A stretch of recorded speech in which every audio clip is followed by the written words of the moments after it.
আজকে সকাল থেকে শুধু বুকে রক্তক্ষরণ হচ্ছে। অনেক কিছু বলতে চেয়েও পারতেছি না। আমারও স্ত্রী আছে, আমারও সন্তান আছে। শুধু একটা কথাই বলবো,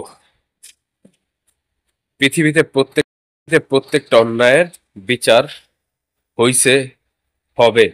আজকে যে মারা আহাজারি করতেছে, আজকে যেই ভাইয়েরা লাশ হচ্ছে, এরা তো ইতিহাস একদিন হবে, এই ইতিহাস একদিন বদলাবে। তবে দেশটা যে এত জঘন্য পর্যায়ে যাবে এটা কখনোই ভাবতে পারি নাই। আর আমাদের প্রাণের মূল্য যে পশু পাখির চেয়ে মূল্যহীন, সেটাও কখনো ভাবতে পারি নাই। তবে একটা কথা বলে যে বুকের ভিতরে যে রক্তক্ষরণটা হচ্ছে, এটা থামাতে পারতেছি না। জানি না এই রক্তক্ষরণটা কতক্ষণ হবে। শুধু একটা কথা বলতে চাই, যে যেখানে আছেন ভালো থাকবেন, শুধু আল্লাহর উপরে ভরসা রাখেন। জানি না এর শেষ কোথায়।